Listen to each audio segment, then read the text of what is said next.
Welcome to Collab Not Multiplayer. I'm Honeyshuckleex. I'm Zagbot Barbecue. And I'm Giggleklutz. Welcome back to Outer Wilds August. Woo! Season 2. Whoop, whoop, whoop. Oh Episode 2. Today we'll be talking about gravity. Before we get started though, let's do a little housekeeping. We are talking about the game Outer Wilds, put out by Mobius Digital, published by Annapurna Interactive. It's available on Steam and Switch and several other platforms, I'm sure. And it used to be exclusive to Epic Games. Well, thank goodness we are free. Anyway, this episode we haven't finished it yet, so we have no idea how many spoilers it's going to have, but there is great potential for spoilers both in the base game and Echoes of the Eye DLC. Please proceed only with the understanding that this game is best played, not spoiled. Please do yourself the favor and play Outer Wilds before you listen to this episode. And we are not going to pull any punches. We're not going to bring you up to speed about what we're talking about. We will expect you to have some familiarity with the game. Otherwise, we will be here all day. And nobody wants that. I mean, heck, our other episodes on this type have like less than 20 views already, so like we don't want to make it harder to be accessible for the people who really want to be here. So anyway, with that out of the way, let's talk gravity. What is gravity? Gravity, from my understanding, is when mass is together, it pulls on other mass proportional to how much mass is in the thing. Inversely proportional to how far the points of mass are apart. So there's a distance factor and a mass factor in how gravity works. Yeah, sounds like a quintessential downer to me. Ba-dum-tis. I am shaking my head. I have my eyes closed. Yeah. Anyway, the fascinating thing really is just when you start thinking about gravity, and if you know, I have a just above basic understanding of the physics of gravity. I'm not going to say I'm an expert by any means. I am a, long-time space enthusiast. So I have some understanding of how, gravity works in a solar system kind of way. In fact, enough to talk about. And I think it's really fascinating when you really think about it, that the center of solar system, the sun, is the basis for all gravity in the solar system. But each planet's going to have its own gravity besides that. So it's like, where's down when you're in space? It's toward the sun. Where's down when you're on the surface of a planet? The center of the planet. But both of those are caused by proximity to the sun, which is just kind of mind-blowing when I really try and think about it. And the moon would be an additional thing on top of that with 3 points in there. I'm thinking our moon in human terms, Rock in Outer Wilds terms. And just the idea that all of those pieces hold themselves together due to this invisible force that has all of these, a simple basis, but such wild application. What do you mean that thing, that tiny bit in the sky, is actually what's holding us here? Yeah, we live on an orb that is falling around another orb that also has another orb falling around it. Yep, yeah, because that's what orbiting is. It's just happening to go so fast that you don't hit the thing you're falling towards. It's kind of funny to think about. It is kind of funny to think about. We are continuously missing the sun. Thank goodness. It's been happening for billions of years. Well, Outer Wilds players know very well what missing the sun feels like. What the difference between missing the sun and not missing the sun. We all know this. I'd say that you're not really enjoying the game very much if you have never misjudged that at some point and just found yourself too late. Autopilot. Autopilot don't give a shit. Yeah, whether it's the one that's actually built into your ship or just the one you can kind of end up with in your head. If you're Sometimes the calculations just don't account for the sun properly. Yeah, if you're lucky, it's the sun. No, or unlucky it's the sun. Lucky it's another planet you slam into. I don't know which one's luckier. It depends on what you were trying to do. You know, sometimes you can walk away if you end up on another planet. Some you're just gonna be starting everything over. And hopefully you just took off, because then you don't have that much to redo. But anyway, just thinking about gravity and how it plays out, holding everything together, yet and keeping everything in motion at the same time. Just it's beautiful and kind of mystical in a way, and definitely worth talking about. So in the Outer Wilds solar system, their quote unquote universe, because we got to talk about a limited scale, because well dang, it needs to actually be able to work. This isn't Spore. Simulating the entire universe is no. No. No. Not Just even like Universe Sandbox can really do that. And we don't want to anyway. It's just we want a scale that's actually manageable, and that's chef's kiss brilliance of Outer Wilds is making those distances and simulating the gravity in such a way that it is manageable and lovingly variable like it should be, where the larger the object, the greater the G's. Give me the G's. You already have them, my friend. Oh, G! It's beneath you. Jeez Louise. What were we talking about? Oh yeah, every planet is different. Every planet is different, and you're introduced to this right away. Of course, 1G in Outer Wilds is just like mimicking like Earth. 1G is your home planet's gravity, and everything else is a variant on the home planet's gravity.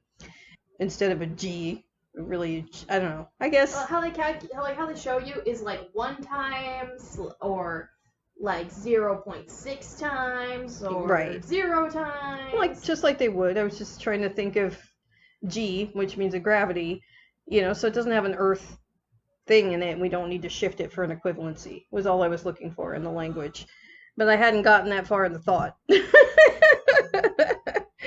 Anyway, it just reminds me of the taking off from Timberhearth, and once you are, you're in your spaceship, and me flying old school where I completely feel, experience the release of Timberhearth's gravity before I start trying to maneuver anywhere else. Really have paid attention to and notice all the signals and clues that you get for that release. The ship will shake a little bit, the haze of atmosphere will dissipate. It's really, really well done. And then you have people like me who just go meow. Yes. It's like, yeah, it is really neat to see how, like, you get a real tangible feeling of, exiting the atmosphere and leaving the gravity of a planet behind. It's neat to have it be so, satisfying and detailed in something that's not a cutscene. What? Oh my gosh, I hadn't even thought about that. But yeah, that is normally what people would use cutscenes to do. Huh. It's like, yeah, you get to have a, experience during gameplay in first person even. So now that we're in space, and we've taken off from Timberhearth, and we're in 0G, and we get to maneuver our ship, they have this clever tool in there that I absolutely love, and I know, Shuckle, you were just mentioning earlier that you love it too, called match velocity, which makes so much sense because speed is relative to moving objects when there is no surface that they're all moving on together. The surface of space is just open space, so... Yeah, little secret about, the cosmos in general. Everything is always moving. And this is also why matching velocity with the sun is not actually a great idea. Because, we were just talking about when planets orbiting are falling, right? So if you match velocity with the sun, you're no longer, going around the sun. So the only direction to fall around the sun is toward it. Oh! Oh, gosh, I hadn't even thought of that. The only time I recently was actually matching velocity with the sun, but I was doing it trying to get close to the orbital, the deep space satellite. So it was plenty far away. There was no way I was going to fall into the sun. So I was like, "What do you mean that's a bad idea? It just meant I was staying in, a stable orbit around the sun from here."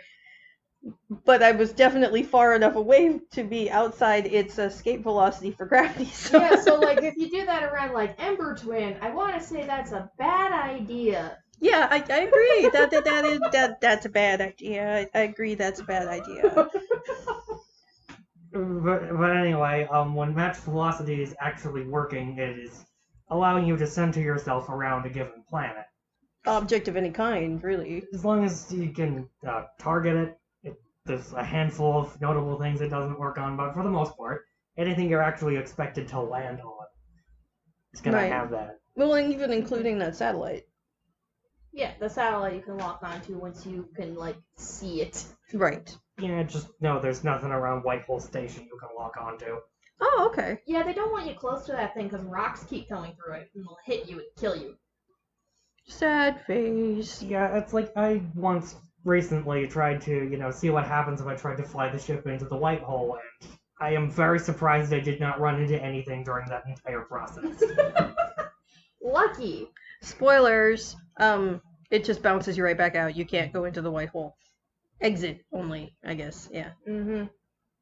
So anyway, you're out in space, and match velocity is just amazing. It lets you understand what's happening and really just chill and orient yourself like you and the object you're trying to calibrate with are standing still because you're going exactly the same direction at exactly the same speed.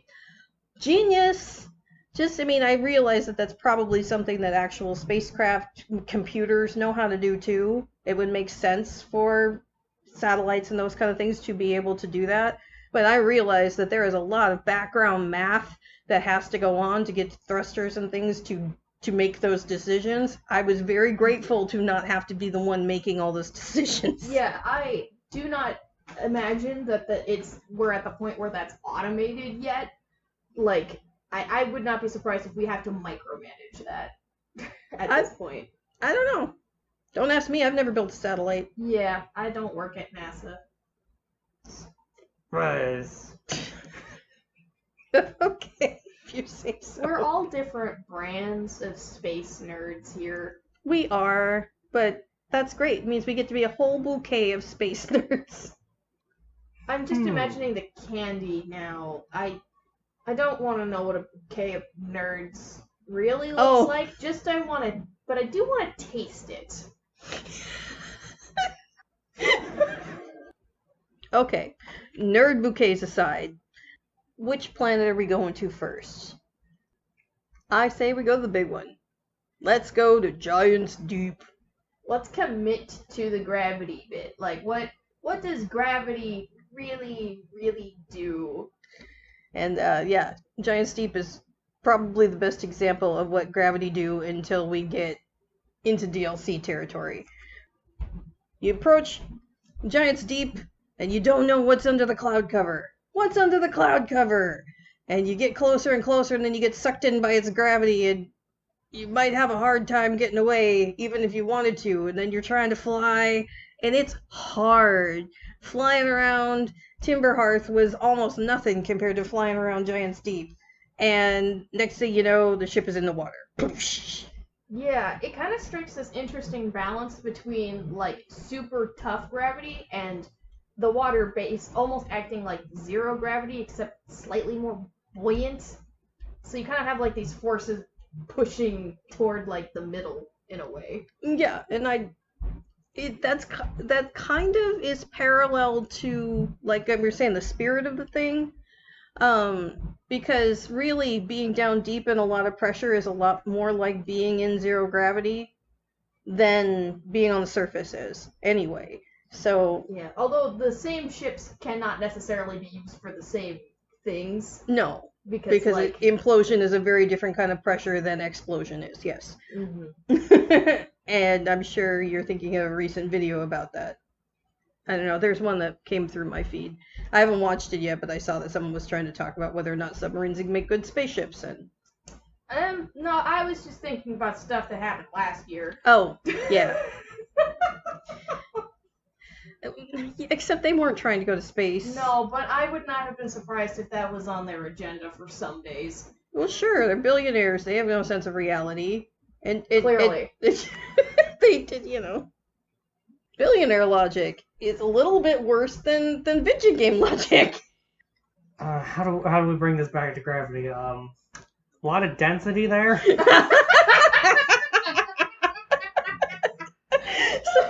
So anyway, once you're on Giant's Deep, if you could hopefully get the ship to land on an island once you figure out that there are islands, and if you're not paying attention, or whatever, you just land on an island and you find a safe place to wander around, and you find out that it's like, oh my gosh, it's hard to use my jetpack to jump gaps, and it's like, oh gosh, how am I supposed to get places? That's part of the puzzle of navigating the space. That's why I do call Outer Wilds a space simulator puzzle platformer, because it really does use a lot of puzzle platform mechanics in how you explore these places, and figuring out how you're going to get from point A to point B is a real puzzle sometimes, and Giant's Deep is a good representation of that. Yeah, it's like, jumping on Timber Hearth, you're lucky to get that on Giant's Deep with the goddamn jet fuel. Right. Yeah, like, isn't it like 2.5 times, so like more than 2 times Timber Hearth gravity? Yeah, I'm pretty sure. Shit's heavy. Yo. But anyway, so then this last time when I was in there playing to research for the previous episode that we did, I was spending some time on Giant's Deep, and I was on the Bramble Island, trying to look at that because I knew there was stuff I didn't get to in my playthrough over there, and I'm like, oh my gosh, the gravity here is really, really terrible. And next thing you know, my ship floats away, and without a ship, it's almost impossible to get back to the ship. And so I'm like, okay, well, what are my options? I could just wander around this island, and then of course the storm comes and sucks the island off into space. And then I'm like, okay, now I've just used my jetpack, and while we're up in space, I will be able to escape Giant's Deep, and I can go do something else. I can play some shipless strategies and try some things out in space. And it turns out that no! Once you're in space, Giant's Deep's gravity is strong enough that your jetpack can't get you to escape velocity even on an island that's been injected. Unless you use Scout boosting. Which I have not mastered yet, so I was not able to do it. And I tried several times on those islands getting sucked into the air to try and escape Giant's Deep, and you can't. Yeah, you got to use speedrun strats to escape its clutches. Yep, you need a ship or speedrun stats to escape Giant's Deep. Escape from Giant's Deep. I'm not drawing the movie poster. Fine. But yeah, I was fascinated to learn that. And then a couple days later, I was thinking about it, and I'm like, isn't it a little weird that it'll suck an island into space, but it won't suck all the water into space? What do you think the storm cloud is?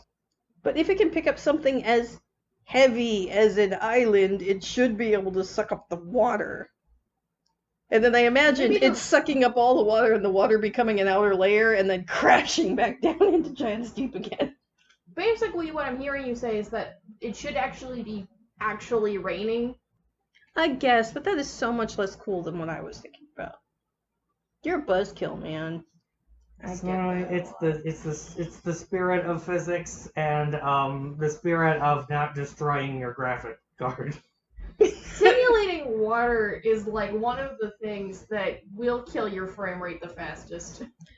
Fair, and I was playability is a thing that needs to happen. But anyway, it was just an interesting thought experiment I did. It's like, oh gosh, if this were real, would that happen? And I was just thinking about how water spouts exist, and they suck a lot of water up in the air, but then of course they will crash back down again once the velocity can't sustain it anymore. And that's what I imagined, except it pulled a whole lot. If it can pull a whole island, that can pull a whole lot of water. So that was a fun little thought experiment I did. It's called the fishbowl. Yeah, just having bodies of water kind of, stretched off of the planetary shape. Yeah, it turns out those bits in Super Mario Galaxy a bit more believable than you'd think. Alright. So anyway, that was one of the things I found out about gravity, is that you can't escape.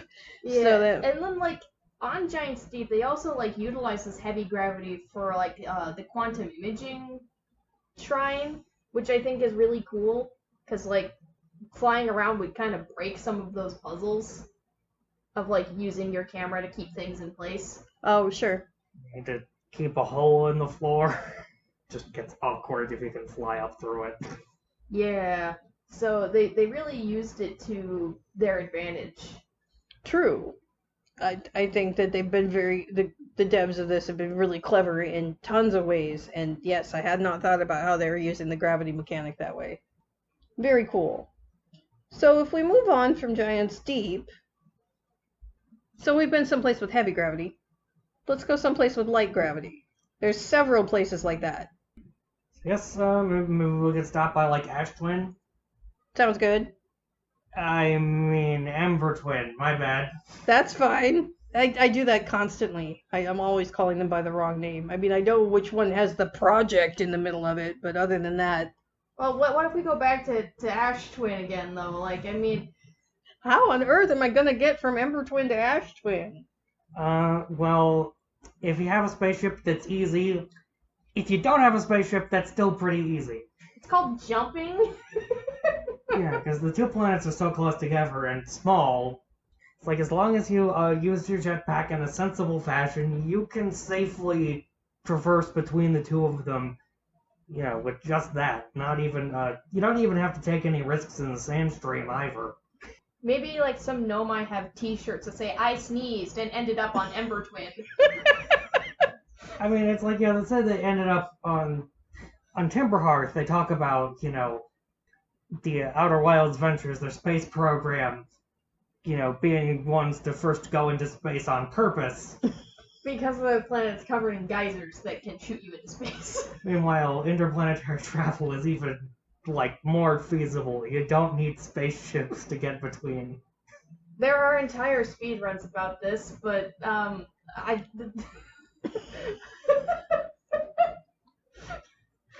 Okay, I'm curious. What speedruns? The shipless speedruns where you don't... Oh, sure. Where you don't use a spaceship. Why would you need a spaceship?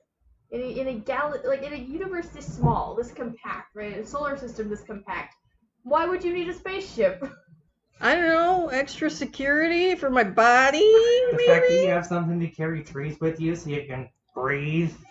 If you're fast enough, you don't need to carry a tree with you. Yay! Speedrun strats. If you crash, maybe you don't die. Yeah, that would be nice. That would be so nice. Those two are two of the small places. The other really small place is the Attle Rock, which I accidentally jumped really high and freaked myself out, and then I intentionally tried to put myself into orbit on the Attle Rock, and it didn't work, and I crashed on Timberhearth with my ship on the Attle Rock still. That sounds like the plot of a movie. My dumbass tries to go into orbit of the boom. Yeah. So this is what our tax scholars are going to? This summer, decaying orbit.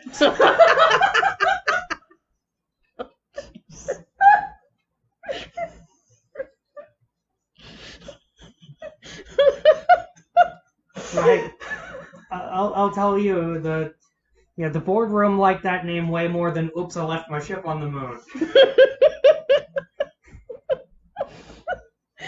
Darn darn marketing team. God, I'd forgotten. And then after that, I tried to use a geyser to get back to my ship on the moon, but I had no success. I did die. It's okay. I'm okay.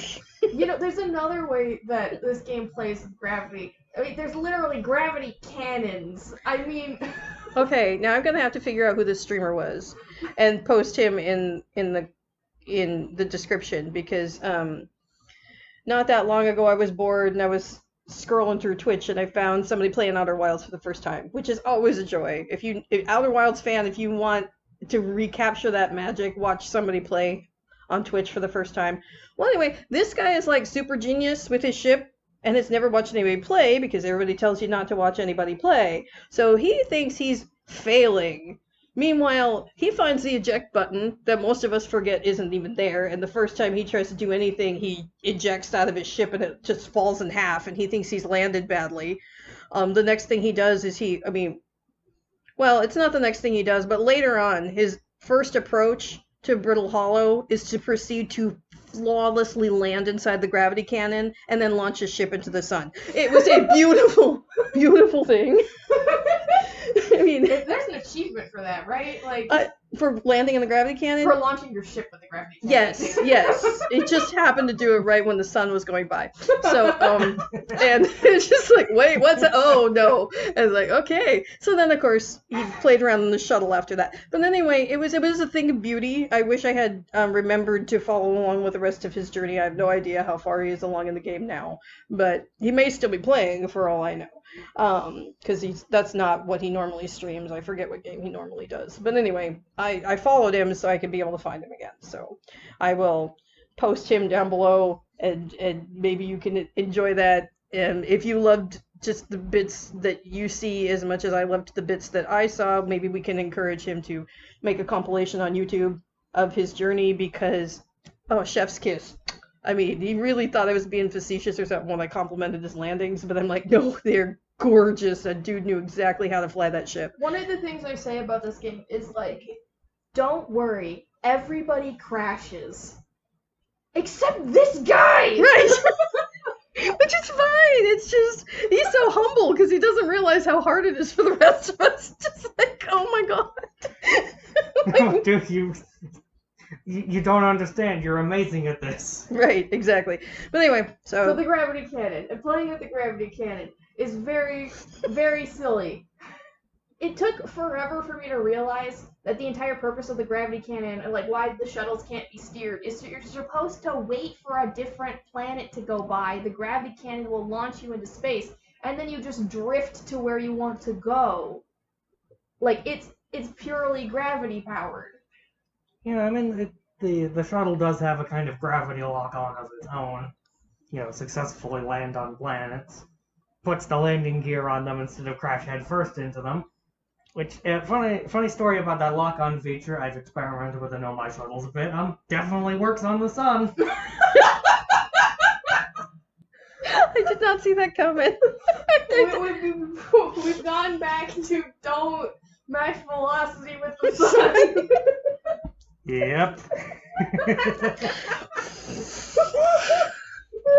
Oh no. Oh goodness. Yeah. Oh, gravity's such fun. I kind of, wish that the ricochet mechanics worked, a little bit better, but that's kind of beyond the scope of the game. It gets so much of the stuff right. Oh, I know. It just would be fun to fling yourself out into space when you didn't mean to go there, and yeah, it's like shenanigans of accidentally leaving your spaceship someplace and trying to find a means to get there from another planet without it. Yeah, sure. It's like this is the kind of stuff you can do with the very specific way this game is set up. Absolutely. Yes, it is. All right, so now we've talked about, another light place I don't know that we need to talk about too much is the interloper, and that one, because it's from outside, as the name interloper applies, but you already know that. Or if you don't, what are you still doing here, man? Anyway. Go play the game. I didn't know that something I would despise would be low gravity ice physics. So thank you for that, Mobius Digital. So, because this thing's just, has a wild oblong orbit. As comets do. It's not only a wild oblong orbit, but it's also kind of like oblong itself being a comet. It's not a planet or a moon. It's doing its own thing, and it's like its relationship to the sun at any given moment is changing quite a lot. It's like, well, you use that to solve one of the major puzzles on it. It's also like, you gotta be very careful where you park your ship on that thing, or would you believe it, it's gonna end up in the sun again. Look, if you're going to the Interloper, it's almost always a one-way trip. Who needs a ship? Yeah. Cries and no my. Another thing with tiny gravity that is also very annoying is Hollow's lantern. Oh, jeez. That one's not really... It's the one thing out there that's really not too keen on just having a gravity field of its own. Mm-hmm. I hate that thing. I've never successfully landed on it, so I don't know. Hey, don't look at me, man. You tried. I tried so again hard. recently, too. Oh, God.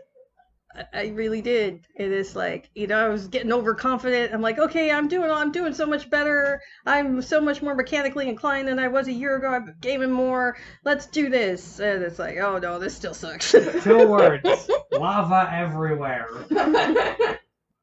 Yeah. So, that maybe that's for other people, and it's fine. So that's how the main game plays around with gravity. A lot of different scenarios just trying to land on these objects or travel between them.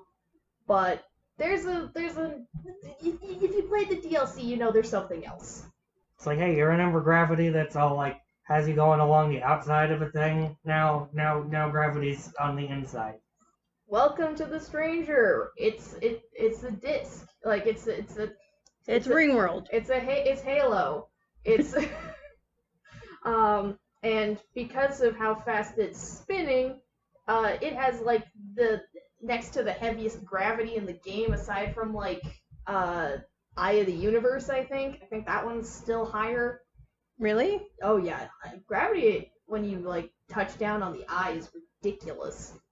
The gravity in the Eye of the Universe was the last thing on my mind when I was in the Eye of the Universe. I gotta tell you, because I got 2 people standing behind me holding their breath while I'm looking around going, oh gosh, yeah. I mean, it's like, when you thinking about that, it's like when the quantum moon is orbiting the Eye of the Universe, it's like, I've tried to fly out of bounds there. It does not... That doesn't happen. You don't get to do that. Fascinating. Just fascinating. All right, so what you've been dying to tell us about the nuance of puzzle gravity mechanics inside the Stranger. Tell us, what did they use gravity to make us do? So, I think one of the most notable things that you could intuit right off the bat with gravity is because it's a circle, the lowest point for water is itself constantly. It is flowing in a constant loop and pushing up against this dam to the point where it's finally had enough bursts, which is something that I've always kind of thought about in my brain because it has trouble sometimes. Your brain has trouble rationalizing what would happen in a circle if you just put water there, and yeah, because comparatively to scenarios you'd expect on Earth, that's some MC Escher shit right there. Yeah, it's a scenario which we just can't replicate on Earth. And so, being able to be in a situation like that in a video game is just chef's kiss. It's very playful. I wonder if you could do it in a centripetal environment, like the spinning the bucket trick. I wonder if your bucket was a ring world that had a flow in a dam, if it would work like that. If just building up behind the dam was enough pressure to keep it constantly going rather than just settling where it is. I don't know. And I imagine though it would just, I don't know how you would test that either. cameras. But anyway, that's a dream. Doesn't matter. And there's no reason to not just be like, sure, it's video game magic. It's cool. It's loosely based on natural physics and science, but it's really there to do other things. Yeah, it just leads to like the weirdest point where like the lowest point is not the lowest point. It'll just keep going forever. And so like geologically that's something that they use this gravity for in like the map design. And that's fascinating. Sorry, there's a loose katydid in our house that we have not been able to locate and catch. If you guys can hear that, I'm very sorry.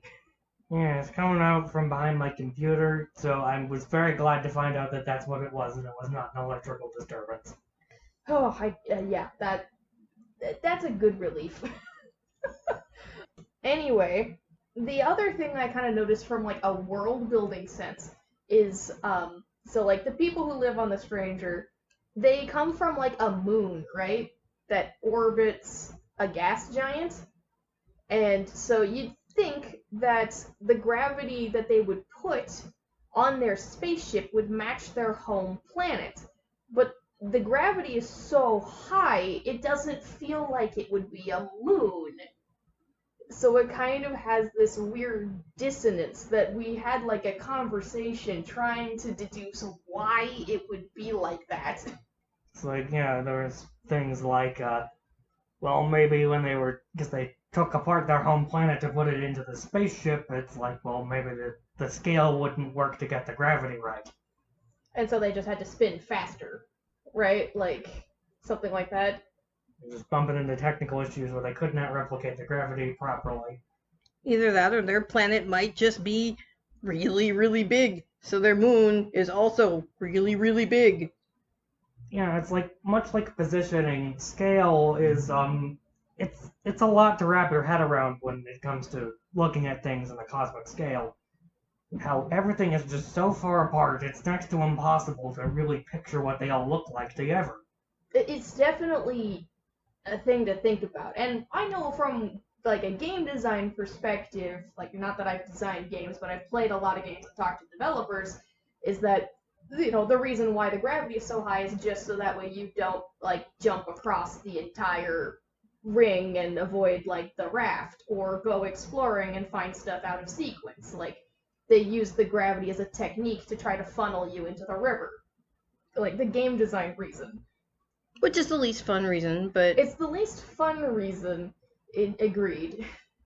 but at the same time, we like having playable experiences, so I don't mind at all. It's the least fun aspect to think about, but Yeah. if it's doing its job, it makes the game itself more fun. Never mind, it took us like a year to even really think about it. A year for me playing it and us talking about it intensively. You guys have had years to think about these things. So, yeah. And I think part of not questioning it comes from the fact that they keep the gas giant like so prominent in their imagery, so yeah, it's such, it's a big part of their iconography that it's easy to forget that no, that's not actually the planet they hail from, it's the moon. And like that actually like segues us into like I guess the light touch on like their dream space, because there's gravity in the dream. You just can't bring your jetpack there without glitches. And so the dream space treats it like Hearthian gravity, and I don't know if that is how the Strangers feel about the gravity on their home planet, or if their system is interpreting gravity as your home. Because you're the one it's interfacing with when it's projecting to you. It's pulling enough data out of your brain data, Breda, there we go, new term. Oh, woo! It's pulling that out of your noggin, so it's like, yeah, you're still a Hearthian in the dreamscape that's supposed to interface with a completely different species. And it projects you accurately, which means it has some sort of way to do that. So, this is us thinking way too hard. We admit it, It's only tangentially related to gravity at this point. But it's... One of the key parts of the simulation is that it's imperfect, so they just couldn't nail the gravity there instead of the outside. It's like, that makes sense too. Maybe they're just both wrong. They just compensated in the other direction. Who knows if they even remember what gravity on their homeworld's like anymore. We have no idea how many generations lived on the Stranger. I would honestly love if the Strangers were just, like, in general, just so technically good at making these things, but, like, just not perfecting them in the slightest. I don't know. That seems way more Hearthian to me, with their spaceship tied together with ropes. God. It's like, we're ready to go to space. Boing! Yeah, you are, but I would not have guessed it if you submitted the plans to me. Yeah. Yeah. Lots of the Explorers vibes. Yeah, just a brief aside, but I do love how they use that visual design to tell you that, like, you are going to destroy this spaceship. You're gonna die, man. You're gonna die. It's like this game is going to ask a lot of you to more than you're just going to be able to get right out of the gate. And yeah, and I love that they, I know this is tangential to the gravity stuff, but I love that they make sure that you don't have to stress about it too much. You're only going to have 22 minutes investment anyway. You don't have hours put into this, man. Your ship only has to last 22 minutes. Yeah, you don't have to deal with the narrative distance of them telling you, like, oh, you're this expert space explorer or something. No, the miracle is that anybody ever came back. Yeah, Yeah. true. It's like, if it wasn't for those, recordings you find on various planets from the other travelers, it's like, you might not assume that the planet you find them in might be the only one they've visited besides Temporar. Okay, so is there more to the way you wanted to talk about gravity's dynamics on the Stranger? No, that was about it. I hit the big points there. I just thought you had more puzzle mechanics things where you were thinking about specific moments where the gravity really made the puzzle possible. No, it's mostly acknowledging that they specifically designed the gravity to funnel you to the river for that. So I kind of touched that. Yeah, just thinking about Esher-esque and the Stranger, and just, It's true. I never thought of it that way. and I'm never going to think of it any different now. But it's not going to diminish my joy. No. It's going to make it more fun. It's like, oh, am I in the labyrinth? There's a trippy environment, but at the same time, it's like, it does that without sacrificing navigability, which is something you bump into with a lot of other things. Outer Wilds is just so well designed. They're tipping hats. Thank you so much for creating this game, devs. So, other little gravity notes is just like, it's like, I don't remember if I've ever actually pulled this off. I swear I got it to work once in The Stranger where I actually got high enough up that the gravity switched. Wow, how did you do that? I don't know. What I'm thinking of might actually just be theoretical. I could just imagine it. Okay, well now we're gonna have to try. Anyway, I'm sure you can scout boost across. So go on. I can't do it right now. Oh right, we don't have a scout launcher yet. it wouldn't have the warping it back techno. That's not real. Oh. In fact, that would, as far as I can imagine, and my minuscule understanding of physics is that would really, really break something. It would. It would really, really break the planet and collapse it into like a dime-sized hole in reality. Dime size sounds pretty big, considering neutron stars are. The entire planet would collapse into actually, I think it's about a quarter. Is that they estimate. Okay. I like black holes. Black This holes are gravity. You heard it here. All right, so that kind of wraps up our discussion on gravity. I hope you've enjoyed our silly nonsense. And our stories. Yes. Thank you so much for listening. This has been Collab Not Multiplayer. I'm Giggleklutz. I'm Honeyshuckleex. And I'm Sackbot Barb. Bye!